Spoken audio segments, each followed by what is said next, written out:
This is Comic Shenanigans, episode 1025, Book of the Month Club, Pedro and Me. Ain't no stopping them shenanigans. Love getting into shenanigans. All up in them shenanigans. Shenanigans. Shenanigans. Shenanigans.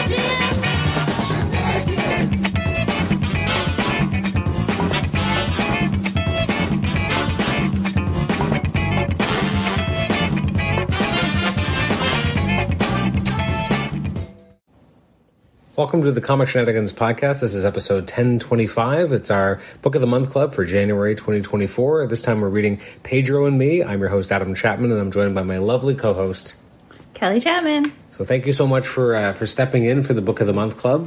This was actually a reschedule because our original plan for the Book of the Month Club got pushed off, and Kelly was pressed into service, and we read Pedro and Me. I think you should have called me the special guest. Oh. Because I stepped in due to a scheduling conflict. You did. With short notice. Yeah, you did. And was given homework. Yeah.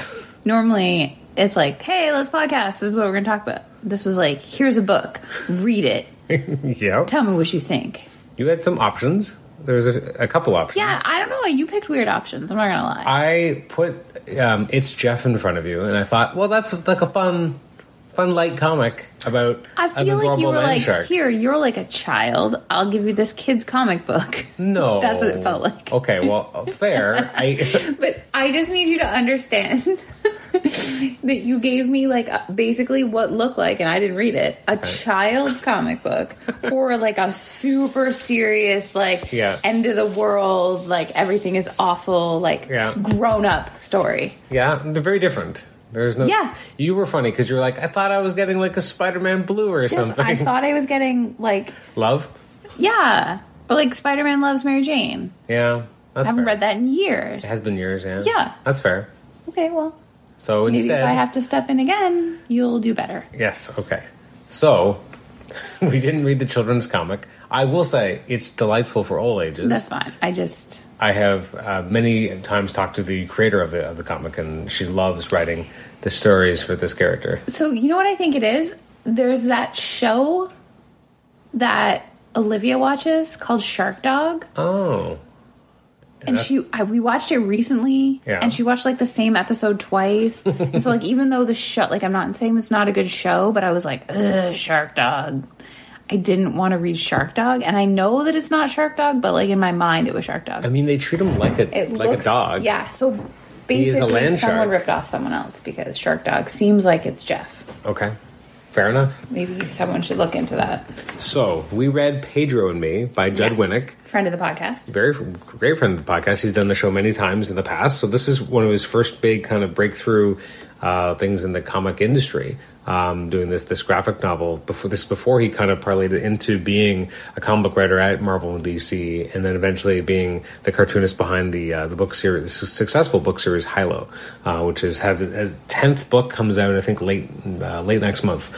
But this is very early on in his career, and doing this autobiographical tale of being on the Real World San Francisco, which I never watched because I was far too young for that at the time. What? I know, it's just, you're an old man at heart. Well, you're like, I was far too young for this. I mean, my physical age was too young, and my mental age was maybe too not old. A show for 10-year-olds. No, especially at the time. And I don't think we had MTV.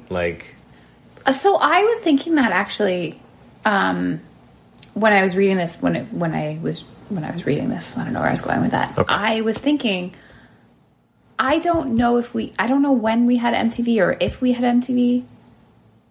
I don't know that we could have watched The Real World. Like, I don't know when. I'm sure they aired in Canada. Well, maybe not. They did. Like, maybe we should look into this. I'm not going to right now. Yeah. If only we had a device that could tell us all the answers to the world's questions.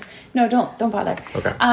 I just don't think the early seasons may not have aired in Canada, or if they did, they may not have been as easily accessible. Yeah, I didn't have MTV. I don't know what MTV was. I don't even know what year MTV Canada became a thing. I remember when we started watching some stuff on MTV Canada in like late 2000s. I was still like, "This is MTV." Like it seemed so quaint to me because we had much music. Late 2000s. Yeah. Like, you're saying, like, 2007, 2008. Like, late 2008 and 9. Okay, because to me, like, late 2000s, like, we're talking, like, things that haven't happened, like, in the year 2090. Oh. In the late 2000s. Oh, I gotcha. Yeah. I mean, like, in the late aughts. You were going to say that. Does that make you feel better? Yeah. Okay. Yeah, so I would be interested later to see, like, if we could maybe take a look and see when it would have been accessible to us. But yeah, I don't even think maybe it was a thing in Canada, but I don't think I had that channel. I definitely knew I'm not of sure it. we could have watched it. I knew of it from the cultural zeitgeist, but I don't know at what point I became aware of it. Like, it probably wasn't. You would have been, early. what, 10? Yeah. On his season? Yeah. 10 or 11 was, 94, I think it was? Yeah, okay, so I was pretty young. So I again, at some point, the cultural kind of cachet of saying, like, what the real world was, I remember seeing it pastiched in, like, Family Guy and, like, Simpsons, and they all had, like, a version of that. So that would have been recognizable to me, but I wouldn't have understood the core kind of what that was. Right. So we sort of just jumped right into that. But so for anyone who hasn't read this book, which could be a lot of our listeners, because it's not sort of the typical stuff that you talk about on your show. No. And it's not recent either. Like, it's 2000, I think we said the copyright was. Did I look it up? I believe so, yeah. Yeah, so basically, as Adam was just alluding to, the writer, the cartoonist behind this? Yeah. He's the writer and illustrator. Did you just say cartoonist? I would say cartoonist. Okay. I mean, he would call himself a cartoonist. I think it describes him as a cartoonist, so okay. I'd go by So it. the cartoonist behind the book was on the cast of The Real World San Francisco, which was season 3 of that show. Mm-hmm. And this story is about his experience, but specifically dealing with his friend Pedro, who became a very important part of his life. So that's why we're talking about The Real World. So it sounds like from the book, like, he was quite famous, right? Being on this TV show, like, yeah. So people knew who he was. I didn't know who he was until you put this book in front of me. I mean, I knew who Judd Winick was because you've talked about him. Zach's talked about him. Yeah. You know, we in this house read his books. Mm-hmm. But him as a personality. You had mentioned that he had been on The Real World, because my connection to The Real World is different in that I don't think I've ever watched an episode of The Real World. Like you, I've seen it in, like, you know, She's All That, and, like, it's been parodied and stuff. Yeah. But I know it because I watched The Challenge. I love The Challenge. And a good amount of the cast came from that show. Their first shows were typically a season of The Real World. So a lot of my favorite reality stars, if that's a thing, had a season of The Real World that they were on that I haven't seen. So the most of The Real World I had seen is, you know, when they're on The Challenge, and sometimes they flash back to, like, their origins on The Real World. And it's funny because my friend that likes the show, that watches it, you know, we talk about it. I'll say, oh, I love this person. And she'll like, yeah, but did you see his original Real World season? And I'm like, no, I have no idea what you're talking about. She'll like, he's an a-hole, or he was awful. You know, we love him now, but 20 years ago in insert city, like, he was awful. Yeah. You know, so it's really interesting. I always think, oh, when I have time and I have nothing else to watch, maybe I'll watch some of these seasons. Yeah. Do you think we can find San Francisco? I don't know. I mean, it was important at the time, but I don't know if it's easily accessible, or I'd have to look into it. Yeah, maybe let's do that. It'd be interesting. Anyway, it was an interesting choice for a book. Okay. For me to choose it, or for you to choose it? Okay. No, not for him to write it. That was a weird thing to say. It is. It's an interesting choice for, like, a book of the month thing, because it's, first of all, it's a very serious topic. So essentially it's a story of him and his friend who was living with AIDS on the show, in front of the world. Yeah. And he was also a early 90s, so very different at the time. Yeah, well-known educator. Also, you know, as a gay man, that alone. Yeah, so very serious stuff. Very serious topic. And spoiler, he ends up dying from AIDS. Well, from, I guess, a complication or infection that he contracted. But it's a very serious topic. So I did not end up with a fun, lighthearted book about a shark. No, you did not. Which I did put in front of you. Yeah. Next time. Well, I'm curious. So, I mean, you read through it, you know, it was like one sitting for the most part. Yeah. I found when I first read it, I couldn't put it down. Like I found it was very magnetic, very easy storytelling style that Judd employed. Obviously, very serious stuff and very emotional. It was very nakedly emotional. It wasn't trying to, kind of cover up its emotional, tenets, but and the art was really captured, the emotion of the moment, etc. And there's a lot of fun stuff in there too. It's not all serious, but a lot of it is. Yeah, I did. This is unrelated to anything. I did want more of his wife. Obviously, the book is called Pedro and Me. Yes. Actually, you didn't read the full title. It's called Pedro and Me: Friendship, Loss, and What I Learned. True. That's important. Yes, it is. Star Trek Into Darkness. You have to read the full title. Yes, you do. So I had known from you having him on the podcast that he ended up marrying one of his castmates from the show. True. And they do, she's in the book, but, I love, so I wanted a little more of her story. Obviously that's not the focus of the book, but it was nice to have a little happiness in there. Actually, not just their love story, but Pedro has a romantic interest and that he ends up getting married to, or they said commitment ceremony. Yeah, so at the time it wasn't legal. Okay, so as close as they could have gotten. Yeah. Anyway, it was great to have two sort of love stories in the book as well, because I knew going into it, obviously from the title, that he was going to pass away. I didn't realize, the book is dedicated to his friend. It's very clearly about someone he's lost. I didn't realize how quickly he was going to lose him. They did the show. They were, I don't know if they were both 22. Pedro was 22. Yeah. Judd, I think, was the same, if not Same-ish. very close. Yeah. And, he passed away a few months after the show was filmed, very, very quickly. Which even when you said this story, this is what this is about, I didn't realize we were going to have such a It is interesting, right? Because quick tragic loss. We watch reality shows sometimes. We watch like Survivor and that kind of stuff, and it's the way it's edited. You do forget, like, if you spend all day with someone 24/7, like these bonds are gonna be really fast, and that. 100%. And you see that here, right? Like it's definitely like they're being filmed. My reality show stripes are showing. When Rob and Amber fell in love on Survivor.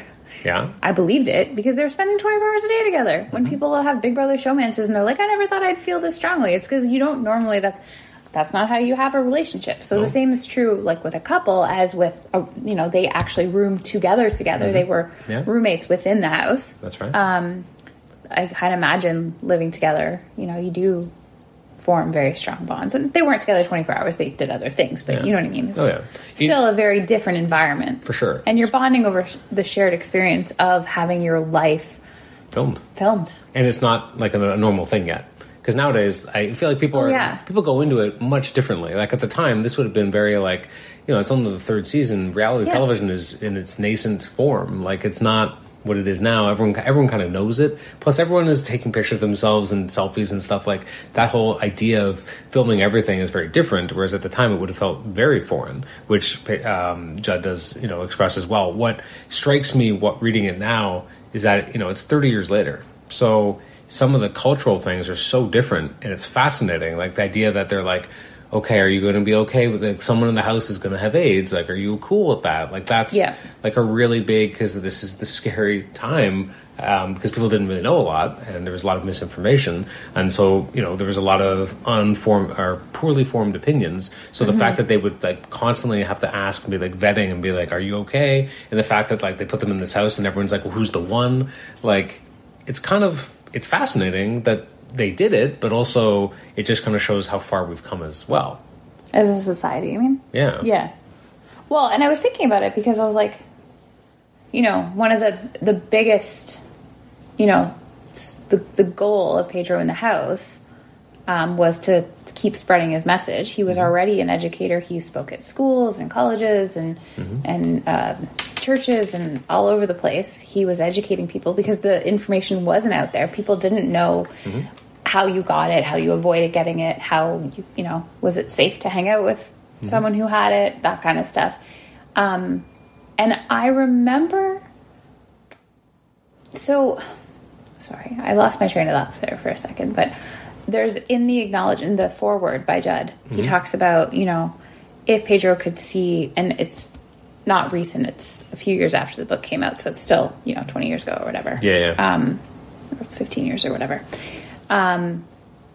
If Pedro were still alive, he would see that how far we've come, but also how much work we have, and how abstinence is still being taught in schools as the method to protect yourself, and there's still not the level of sex education that there needs to be for people to be able to protect themselves, because he, Pedro ended up with AIDS at 17 years old, which is crazy. Yeah. And he didn't know. Nobody had taught him how to protect himself, how to stay safe, all that stuff. And so that made me think about, the kind of sex education or, that kind of education that we did or didn't have in school here when we were younger. I don't remember having an assembly, talking about it. No. It was on TV. I remember very clearly the episode of Beverly Hills 90210 when they're teaching abstinence and the kids are trying to get them to realize that that's not the only way. And Donna Martin makes her big speech, and she says, if you have a pool in your backyard, you can tell your kids to stay away from it. You can build a fence around it. But if you think there's any chance they're going to get into that pool, don't you think you'd better teach those kids how to swim? And it was like I remember, this was a moment in society. Yeah. But this was TV educating us. I'm not sure I was educated. No. I don't think anyone ever sat me down and told me these things. It's interesting, too, right? You don't really hear about AIDS anymore. Does anyone ever talk about it? It's just I mean, I watch a lot of Grey's Anatomy. So, yes. Okay. But in my day-to-day life, I'm not sure. Like it was like an epidemic. Or that's what it was treated, right? Like the scary thing that was happening. And then you started seeing, as you said, like it was used in TV shows, you saw it in movies, but it was the scary version. And again, this was what... Yeah. But even that, by the time we were watching those types of shows, they were talking about all sexually transmitted diseases. It wasn't AIDS specific. True. You watch movies like Philadelphia, though, but I didn't. I mean, I wasn't at 11, but no, but yeah, you're right. They had movies that were specifically that dealt with the topic, but I guess it's less talked about now. Because it's not as much of an epidemic. I guess I honestly, even saying it, I'm like, I don't know the answer to that. I feel like I don't hear about it, but that doesn't mean anything. Just because I don't hear about it doesn't mean it's not a thing. But obviously, it's still should be hearing about it more because obviously it's still there, it's still out there. But yeah, it's not. Well, and I guess that maybe that's just a sign of the media culture. Like they move on to the next thing, the bigger, scarier thing to scare you with. Fair. Perhaps after the last few years we've had. Yeah. Well, exactly. Yeah. No, it's. I found it an incredibly moving story. Again, it's an extremely intimate portrayal of this friendship and what this person was and what it meant to him and to other people. He mentions, Bill Clinton saying that this was like someone that they watched and they could empathize with, and it wasn't, again, a scary dramatization on TV, but it was a real person. Right. And that it humanized the AIDS epidemic for people who would not have otherwise been able to understand it or know because they didn't know anyone. And now that people felt like they knew someone who had AIDS, and that is a really interesting perspective to take that, how else do you create awareness but, talk about it and have someone prominent on TV. And again, this is during, you start to see the destruction of the monoculture at around this time where it used to be like 3 or 4 channels and that was it. And so everyone kind of had shared experiences. So even MTV had a very large viewership because, it wasn't totally fragmented yet. So the amount of people watching it probably dwarfs what people watch on cable networks now, or like major networks. So there was just probably a lot of people watching and, following this story. So I saw you tear up at least. What? I don't know what you're talking about. And it's interesting. So like, did you like it overall? Obviously it's a rough read at times and it's emotional and it's sad. Did you enjoy the read? I did. Yes, very much. It was effective. You thought it was maybe not how I would have normally wanted to spend my Saturday night. Nope. Plus, our 4-year-old was kind of running around. She was. While I was trying to read it. You're reading about life and death and like very serious stuff and AIDS, and your daughter's like, "Hey, look at me." Yeah, you said you couldn't put it down. I knew I couldn't put it down because we had a time frame and we were trying to record. We didn't end up recording last night when I read it, but that was the plan, and I was trying to stick to that. So I think the same would be true if I didn't have a timeline. I don't think I would have been able to put it down. It was very good. I was eager to see what happened. I was reading it knowing that it was going to be sad, so I was already like waiting for it. And actually, when you walked in and I had teared up, it was the Bill Clinton moment for some reason. Oh, really? I'm not sure exactly why that got to me.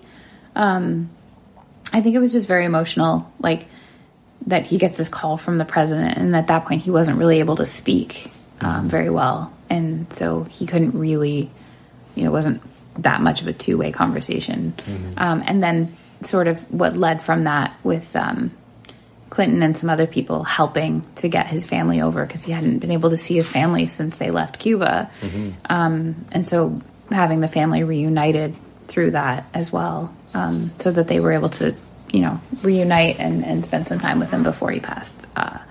That was all just really emotional for me. That type of stuff is interesting too, because the political climate's so different now that like you can't...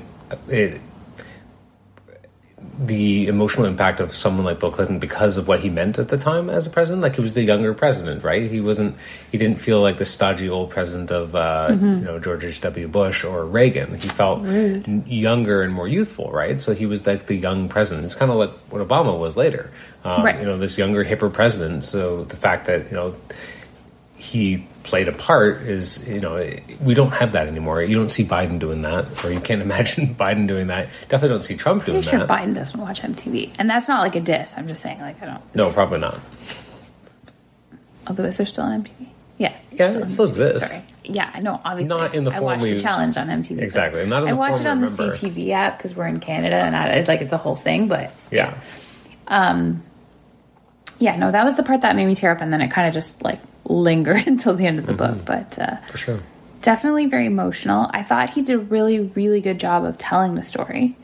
I think it's interesting, too, because, even if you hadn't figured out from the title and the dedication and that this was a book about his friend who died, like, you very clearly know from the very beginning of the book that this man is going to die. And even, the copy that we have, like I said, it has an acknowledgement. The book's from 2000, the acknowledgement's from 2008, but it actually, it does give the time frame of when he died.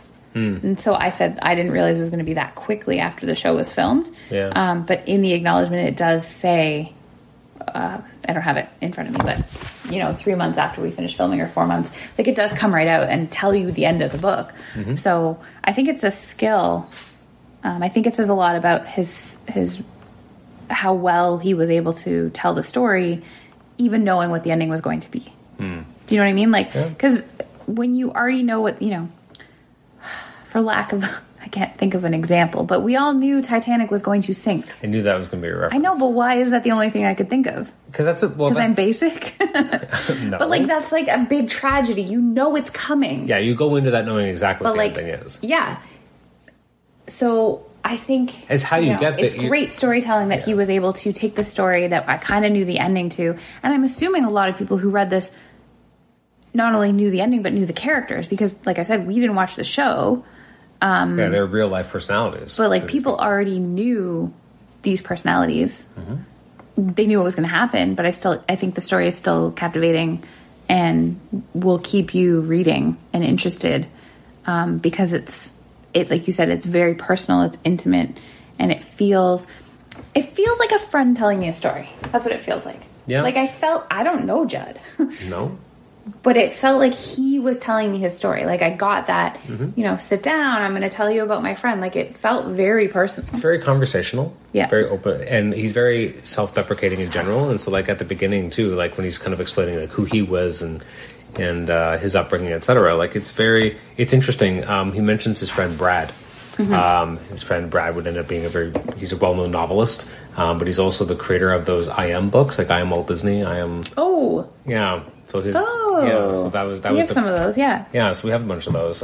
So that's who that Brad was, and he also ended up being a comic book writer as well, and had some very famous books he wrote in the mid-2000s especially, but he's a novelist, and he writes these amazing children's books. We gotta read one of his books. Yeah. The next time your regular guest can't do Book of the Month, I'll slide in there. Right? But yeah, so that it's always interesting to me, because you see him mentioned, but in passing, like, his buddy Brad, his roommate Brad from university or college, right? So, yeah, no, I I thought it was. I think the first time I read it was probably when I was going to talk to Judd for the first time. Oh, okay. Because I'd followed his comic book work, but I'd always seen it in most descriptions of him. It always kind of said in parentheses Pedro and Me, but I'd never actually read it before. So this would probably have been about 6-7 years ago.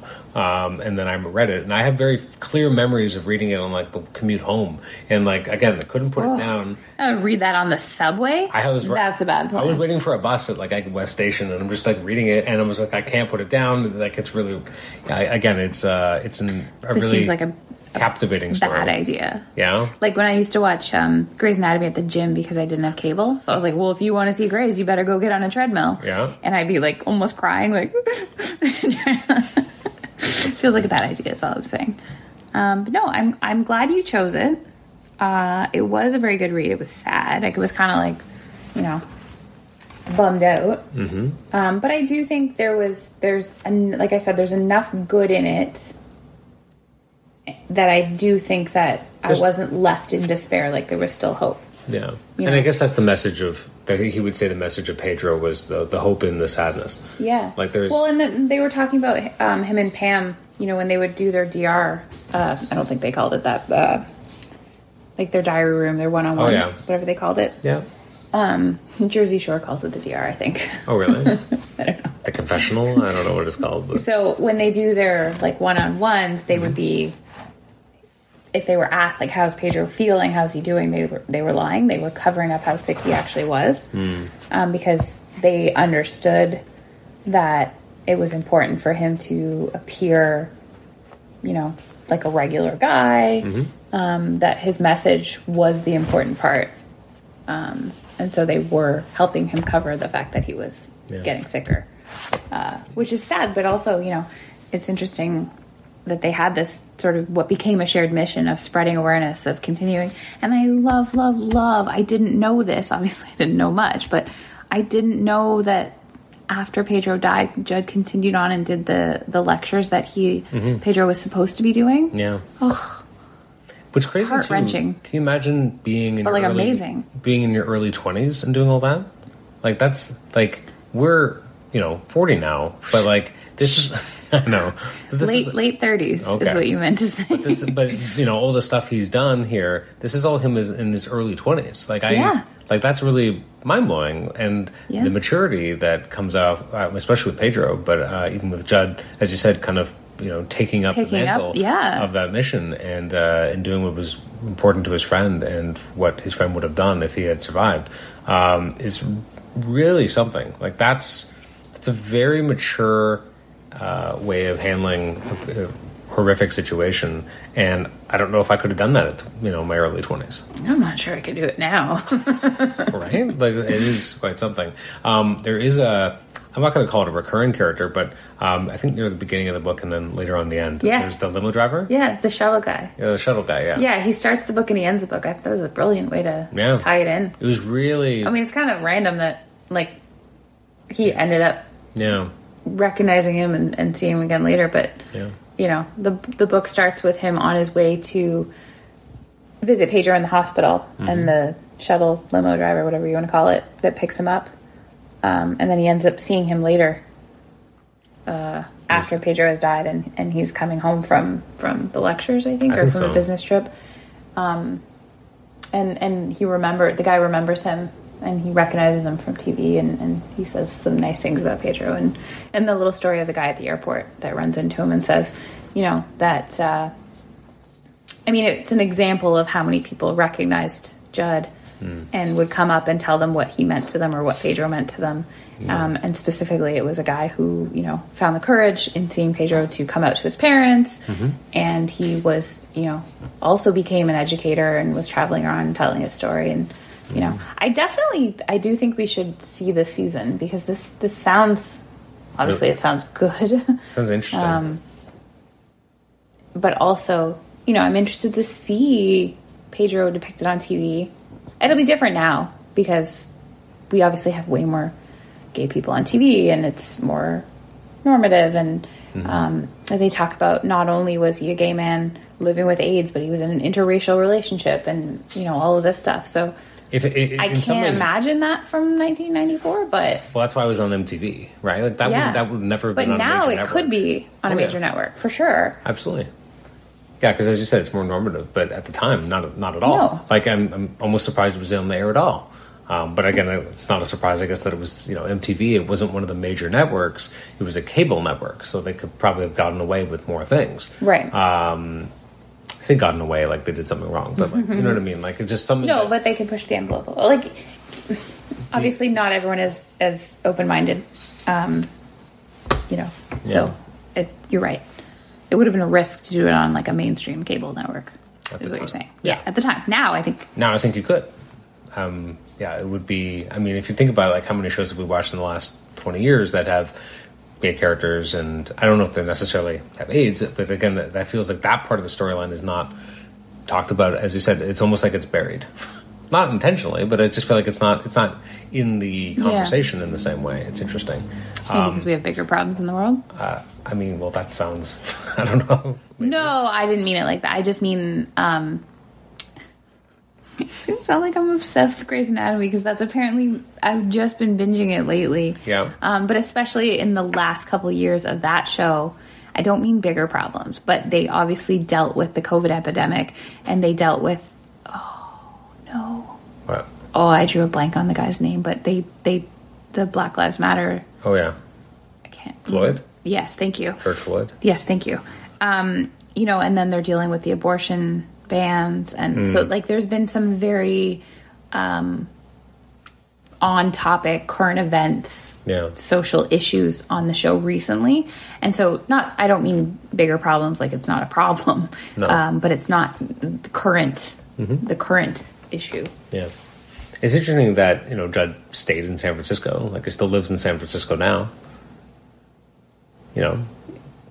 Like Judd obviously didn't grow up in San Francisco. He moved to San Francisco for the show, and they're still there, him and Pam. So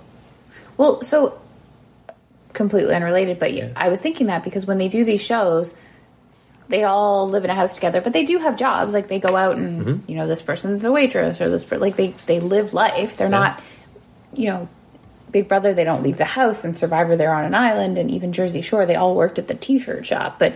Yeah, it was less of like a real job in the same way. Like they all have real jobs. Yeah.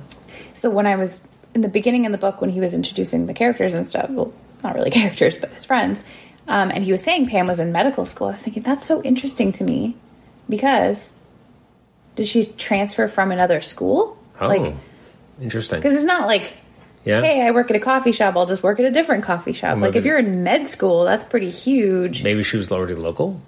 So either that's what I was wondering, because when you said they ended up staying there, either she was already local. I don't know if it says where she's from. I'm sure we could look it up.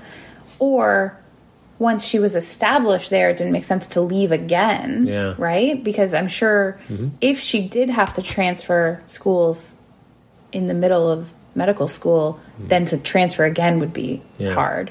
And if she was already local, then it makes sense that's why they ended up there. It is interesting because, again, like, I watched the challenge with you, so I know of people coming from the real world. Now you do. You're missing like years of... Yes. Okay. I'm a much later adopter. Okay. But my point is more, it's interesting looking at the different walks of life and people that they got for this show feels much more disparate than what I imagine later seasons seem to have been. It seems to have become a little bit more homogenized in terms of the types of, you know what I mean? Like not necessarily the different walks of life, like a med student and a cartoonist, wildly different. I would assume it was still like that, but I have no idea. I have no concept, right? But I mean, I think they still make the show. Do they really? I don't know. I assume everyone's just an influencer now. Like, they just go, "Hey, let's put a bunch of YouTubers in a house." Like, I have no idea. Kind of, because there was Real World, and there was, what was the other one that fed into the challenge? Road Rules, or whatever show that was. Yeah. I don't know. Yeah, Road Rules. I'm deficient in this area. Yeah. I know this book. That's what I know about the real world. Well, yeah. Besides what you would see again in like a lot of different TV shows, like I'm pretty sure even Student Body is a childhood favorite of mine. Like that had a reference to real world. Like that was just right. You know, it was just part of the thing that people talked about. So yeah, no, definitely. I mean, hopefully we can find his season, but maybe if not, we could go back and find a different season. Yeah, and you would recommend it? The book? Yeah. No.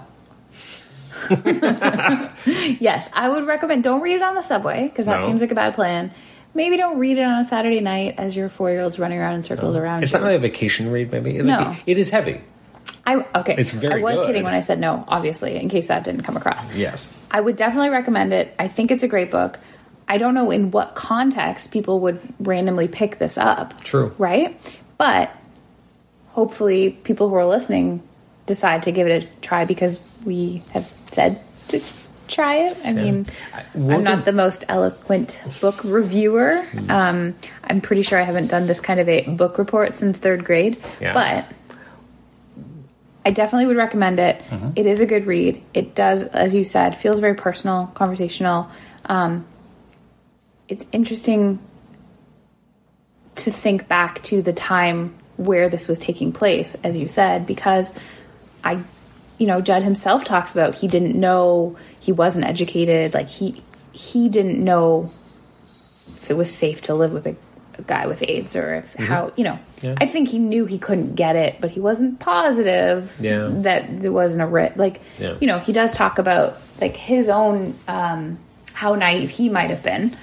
And, they do ask one of the housemates to leave because he's homophobic and not supportive. No. So it's interesting, as you said, to read the book and imagine that time. And I think the fact that it's still impactful to you and I today is amazing, considering that, like you said, this is a story written 20 years ago about something that happened 30 years ago. So definitely it's a good read. I don't know what the context of what kind of mood you should be in to read it. Yeah. But definitely a good read. And especially, for people who might enjoy his other work, or people who enjoy reality TV, or people who love a story about friendship.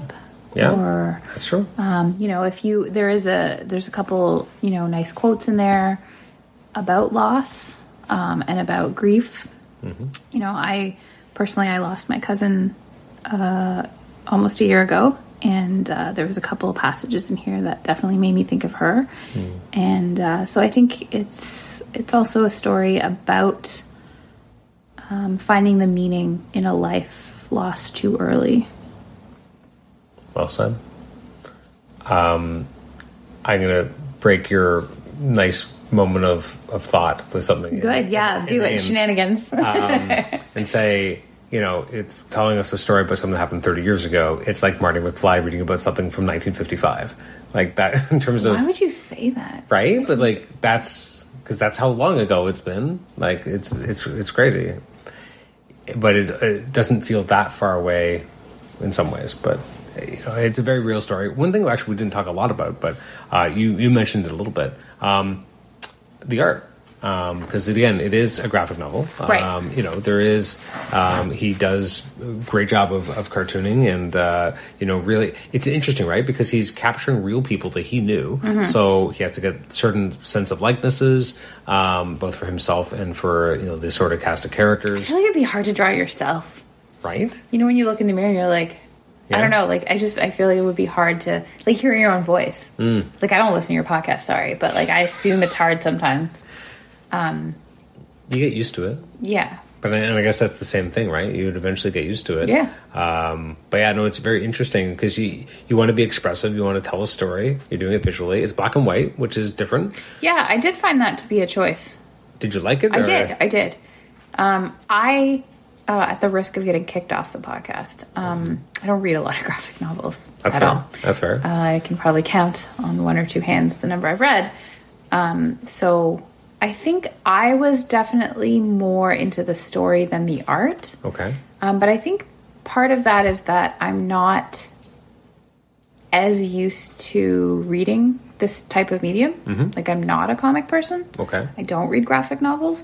So I think I was more focused on the story because generally most of the reading that I do, I said do.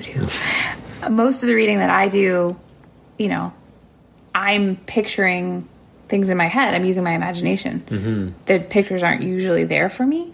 So I think as much as I was seeing them, I wasn't taking them in completely because I was I was reading the way I would read a normal novel. Yeah. If that makes sense. I did a bad job of reading this book, apparently, is what I'm saying. No. But I still really enjoyed it, and, flipping through it now. It is different than a standard... I do think the art is really well done, but I don't know that the art is the takeaway. Okay. As much as I think it's well done, I don't think that's... Yeah. I mean, it didn't get in the way for you. Part. Yeah. It's interesting because it's very different from, like a Big Two comic where it's all about, characters yelling at each other, so to speak. There's a lot of dialogue balloons. In this, a lot of it is narration, which makes it probably a little bit easier for you to go into without being as much of a person who's used to reading comic books as a medium, because then it's almost like this sounds stupid, but it's almost like a picture book with kids. Like you have one page of text, and the other is like a picture, right? And really, it's all about the words, but then you also have this like supporting picture, where that's kind of what happens here. Now, there are obviously some parts of it where you have characters actually talking to each other, and there's dialogue, but that's not the prevalent way of doing it. So it actually is, in some ways, almost more like a prose book in that way. Obviously, the art is still pretty important and it establishes a lot, but it also makes it probably an easier reading experience if you don't have as much experience with that medium and that vernacular. It's not challenging you in terms of where panel placement is and where you're supposed to draw. Yeah, I was never lost. Like, where do I go next? Like some comics are crazy, and you're like, where am I supposed to? And sometimes it's just because it's poorly constructed. Yeah, I did feel it was easy to take it all in. Yeah, and so in that sense, the art was a fluid part of the story. Like it didn't feel. Never took you out of it. Yeah, exactly. And then those are words. Yeah, and I think the black and white. I like the black and white. This is silly because I know this is not the intention, but to me, it was especially nice because it felt like a flashback. Like this is something that happened a while ago, and obviously 20 years ago isn't black and white. But in movies and stuff, when we flash back to old times, it's often done in black and white. So it did feel. To me, the black and white worked really well because it's something that happened a long time ago, and it was a flashback or a memory or something that you're reliving. Yeah. So the black and white fit. I don't think I ever asked Judd about that choice. It might have been just honestly been budgetary. Might have been like easier to do, printed in black and white, and not have to then go over it with colors. No, I'll ask him at some point. It was an amazing artistic choice. It is a great artistic choice. Everyone should check it out. I mean, for a long time, that was definitely a thing that indie comics would be more likely to be black and white, and again, budgetary. I don't know if that's still as much the case. That's why Clerks is black and white. I know it's a different medium, but the same idea, right? Actually, that was more of because they realized that the lighting in the quick stop was garbage. Yeah, but it made it look. But garbage as in like they can't fix the lighting, and they had to film mostly at night because they were using a business that was open during the day. Like that is very. It feels very independent. Film, so especially at the time, When you see those characters in color, it doesn't seem right. Yeah, it's a little weird. You're like, why is Dante in color? I want him in black and white. Right? Maybe that's why the others weren't as good. Oof. What? They weren't. I didn't say they were bad. I said the first one's the best one. Here's a question. Where would you rank 2 and 3 of Clerks? Would you put 2? I liked 3 better than 2. Okay. I know I just said I didn't say they were bad, but 2 was bad. I didn't like it. Okay. But when we watched 3, it did not seem to be like loving it either. I thought the ending of it was incredibly emotional when he shows it in the movie, but... so maybe... I'm trying to remember now. I didn't like 2. Yeah. And then we watched 3, and I was kind of like, eh. You were not loving that I made you watch it. And then I feel like by the end... Like, I think I liked the end, so it kind of, like, brought it back. Like, it ended on a good note. It saved it a little? I have seen enough Kevin Smith stuff to know that I enjoy his work. Mm-hmm. It doesn't matter if Clerks 2 and 3 aren't my favorite. Yeah. I still can enjoy. Yeah. Sounds like I'm being careful in case he's listening. I'm like, if Kevin Smith is listening, I love you. Those weren't my favorite. I'm more chasing Amy Mallrats, Now, having read this by Judd Winick, you're going to read some high-low now? Very different. I'm not going to read a lot of graphic novels in general. No. That probably wouldn't be the one you would go to. Well, if I were going to read graphic novels, I could pick up a high-low. Yeah.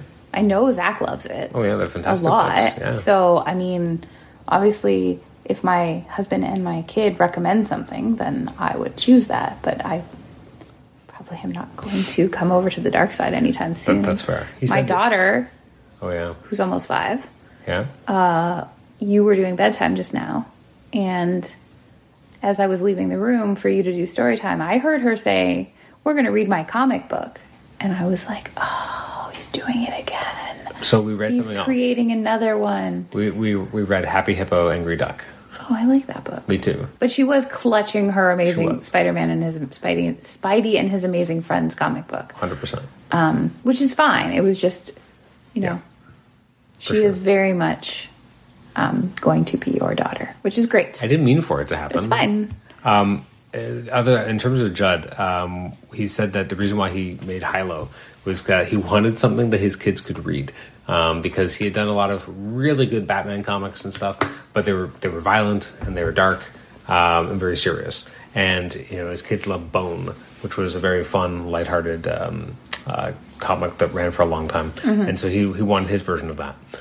So he's like, well, I'll do it myself. And so that's part of how he created Hilo, was something that his kids could read that would be fun. And, you know, he does book tours at at elementary schools, and all the kids kind of coming up and ask him about, you know, his characters, and really digs it. That is really fun. I have a couple books upstairs in one of the kids' rooms that were mine from, you know, an author came to our school, read it, I got an autograph. Can't say that I have any particular connection to the story, but I'm like, this is autographed. I saw this author live. That's a fantastic memory from my childhood, that I remember how exciting it was to have an author come and read to us. And it didn't necessarily matter what the story was.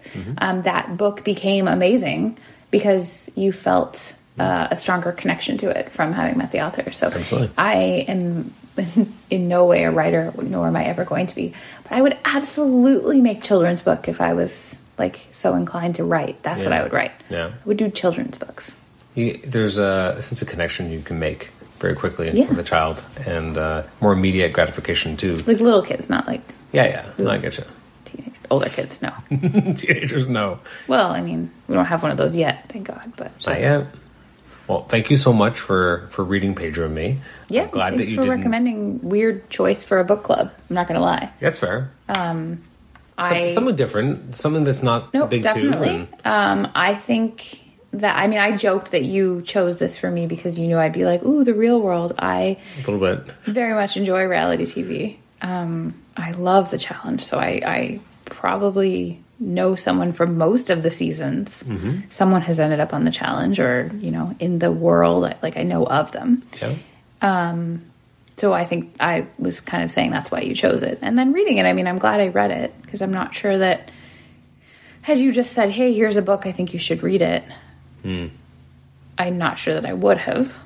Although I'm telling our listeners that they should go and pick it up and read it, because they will really enjoy it. That is the fun of the book club for me, because I mean, the last one that I did with the guys, I had them read 70 Spider-Man comics. They'd never read it before. It was impactful. It was the original Spider-Man clone saga that impacted their favorite favorite storylines. Really? Yeah, 20 years later, they revisited that. Is this you just throwing to another episode? You guys should definitely listen to that episode. Yeah, I don't remember the number off the top of my head. You're just plugging an episode. I am, yeah. But, and I'm calling you out on it. But that was fun, because they had never read it before, and Paul especially, he's never really read any 70s comics, and he was like, oh, this is actually pretty good. I'm like, yeah, I'm glad you enjoyed it. So I'm glad you enjoyed this. I did, very much. I definitely recommend it. I'm not going to diminish its importance by ranking it in any kind of way, definitely I think it's an important story. I think it's very personal, very well done, and I would recommend it.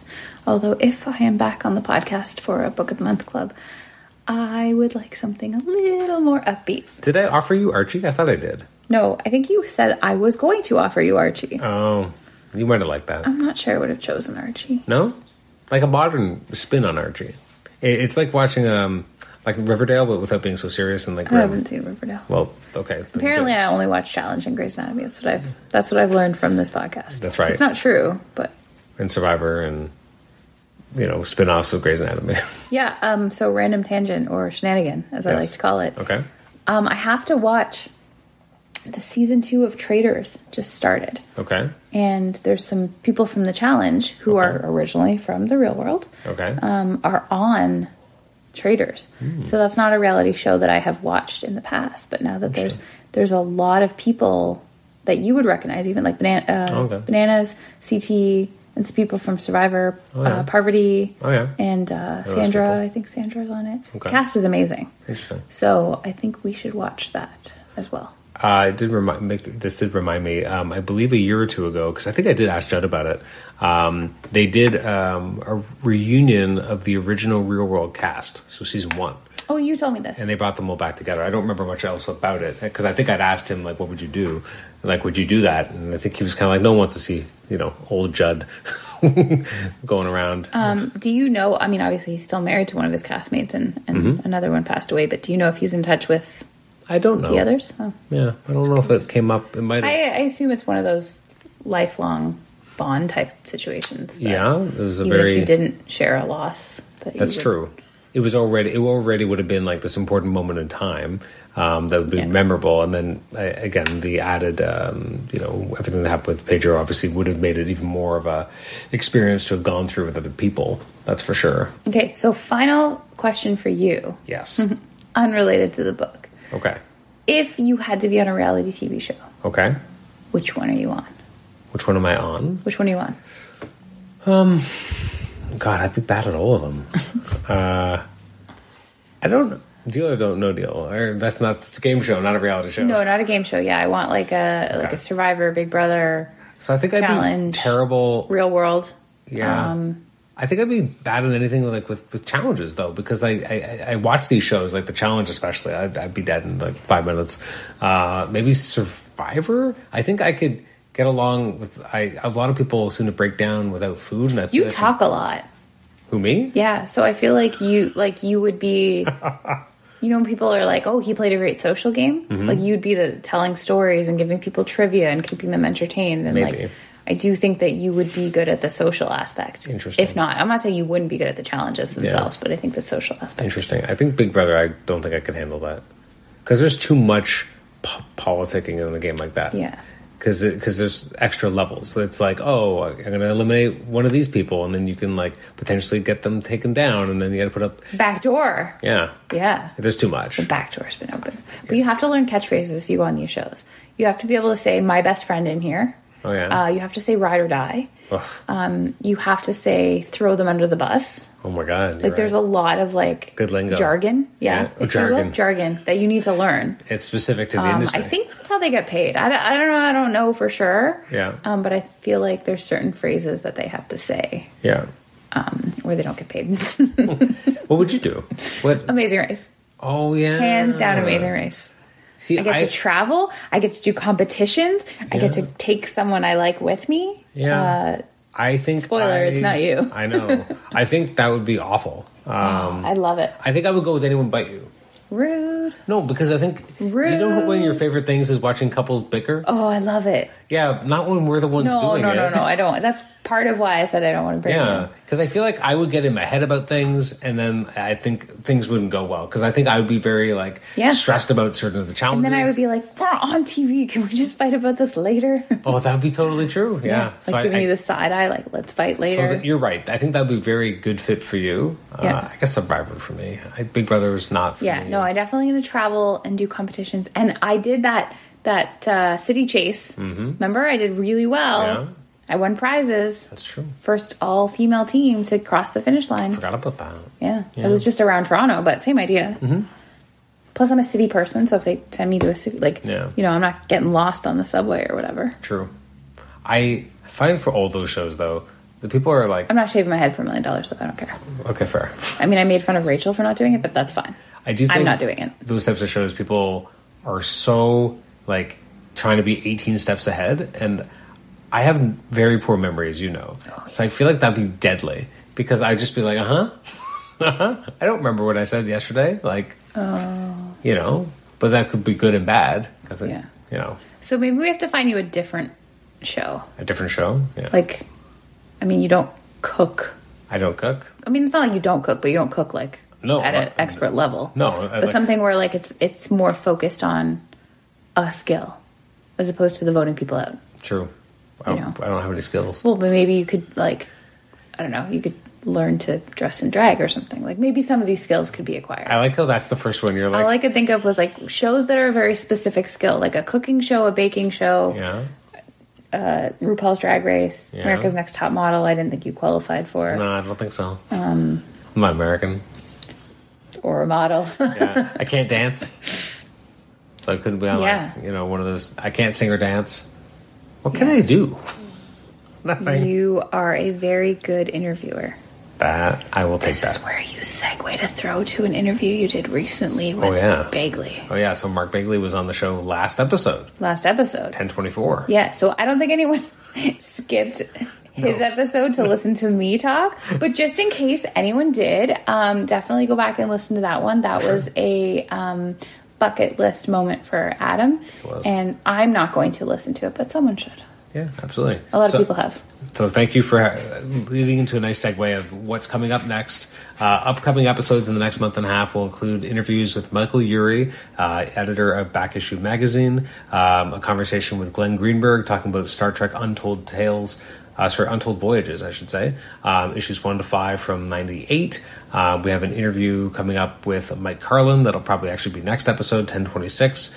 There will, at some point in February, be a Book of the Month Club as we talk about the Amazing Spider-Man Epic Collection, Life Theft. Kelly, you're invited to join. Careful, I might come. Oh my God, that would be amazing. You guys would hate that. I would love it. I mean, Paul would be like, your what's happening? listeners would love it because hashtag needs more Kelly. 100%. But I don't think the boys would like me to join for that. Nate would love it. I think it's only Paul we'd have to work on. That sounds like Paul doesn't like me. Paul loves me. Oh, Paul does love you. Okay. He's your brother-in-law. My fam jam. He's your fam jam. If you want to email us at the show, you can do so at comicshenanigans@gmail.com. You can rate the show on Apple Podcasts, listen to us on Apple Podcasts. It doesn't roll off the tongue. And listen to us on Spotify. Thanks so much for listening. Kelly, any last words? Hashtag needs more Kelly. Bye-bye.